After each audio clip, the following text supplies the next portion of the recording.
How do we leave stage 3 behind in our teaching rearview mirror? How do we head forth into the sunlight of stage 4? We've got to make the promise to ourselves that we will never, ever again use these strategies that we've been using. There are better ways. We are going to locate them. We are going to seize them. We are going to implement them. So we start to make those changes and we resist the urge to backslide. And darn it, we're feeling enthused again. Things are improving. And we're coming to realize that certain practices, lecturing, threatening, arguing, shaming, labeling, blaming, preaching, ordering, are counterproductive. They're roadblocks to student learning in both academics and behavior. We're discovering and utilizing more effective and beneficial interventions. We're on our way to stage 4, the domain of deeply thoughtful and highly skilled teachers.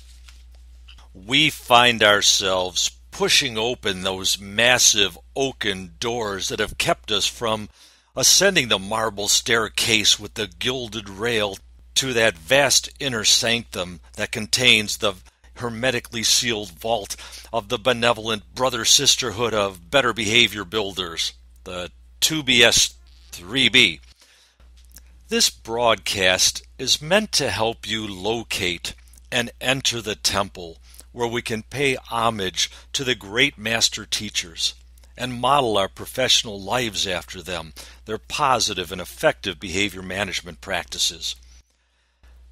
On behavioradvisor.com, I attempt to serve as a translator of these cryptic but sage writings that have been passed down to us. If you check into behavioradvisor.com, look at the podcasts, look at the web pages, and permit me to pass on the wisdom, the knowledge, the practices of those beloved educators, counselors, and child-centered professionals who've come before me, you'll find yourself standing in the inner circle.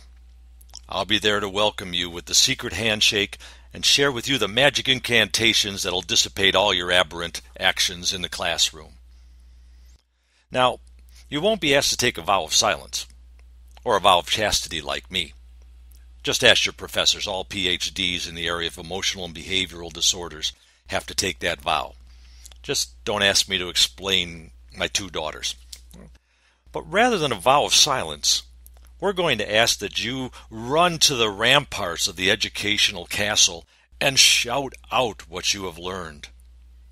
However, keep the secret handshake secret until others have earned the privilege of using it.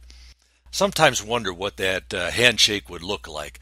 I think we would clasp hands, maybe tickle the other's palm with our finger, and then release and pat ourselves on the back for the good job we've done.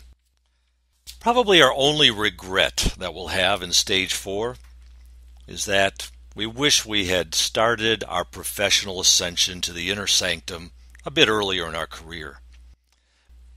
Now, when kids are giving us the funhouse mirror version of expected behavior, or they're grating on our last good nerve like number 6 sandpaper, we're demanding, yet friendly and supportive.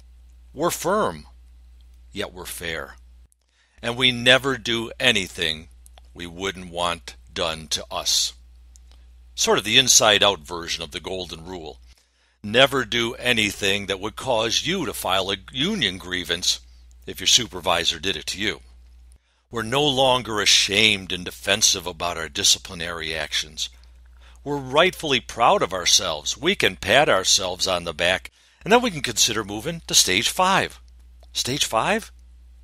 That's the stage where we adopt someone who hasn't yet reached the stage 4 level and assist them in their ascension.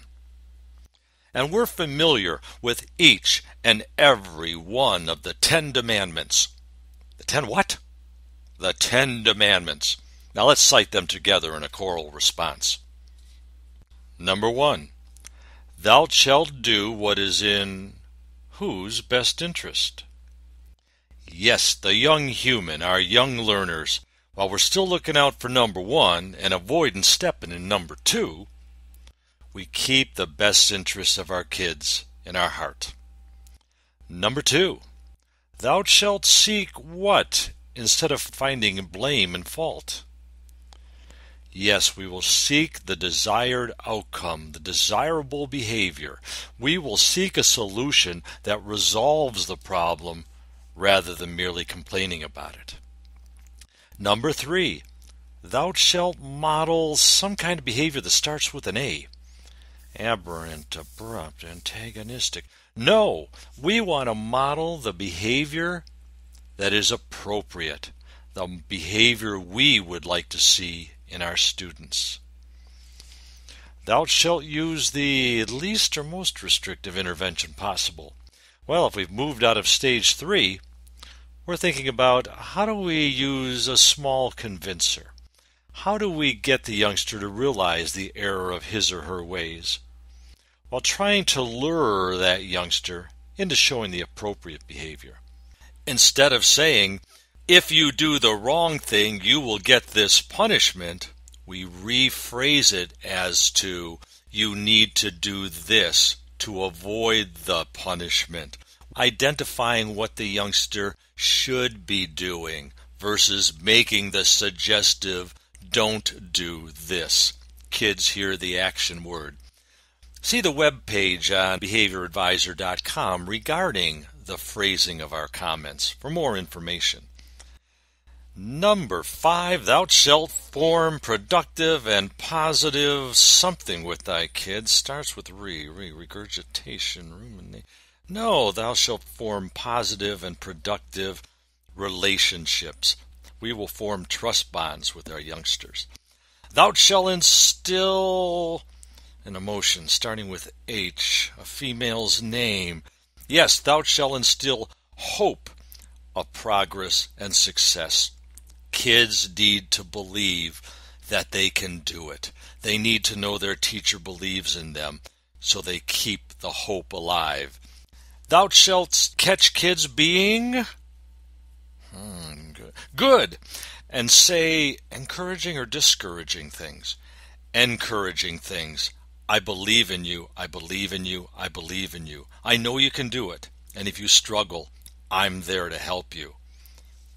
And catching kids being good, the recommendation is 5 positives to every negative. That should be the ratio regarding what the kids hear pertaining to their performance coming out of our mouths. When you consider your worst behaved student, the one who faces the biggest challenges behaviorally speaking, are you uttering 5 to 8 positives regarding that youngster's performance for every negative? Thou shalt never take a kid's digestion. Thou shalt never take a kid's dignity from him or her. That is the worst thing we can do in the way of destroying a youngster's self-concept. It's the worst thing we can do in the way of managing behavior. We again will create some of the very behaviors we complain about. You may hate a kid's behavior, but thou shalt keep what in his or her capacity to change for the better? An unshakable belief, a female's name beginning with F. Yes, we shall keep faith in that youngster's capability to change for the better. Number 10, thou shalt never give. It's a preposition describing an ascending movement. 2 letters. Right. Thou shalt never give up on a kid. And by extension, give up on ourselves. All parties can change their ways for the better. All right. You remembered the 10 demandments, of course. Would you add an 11th demandment?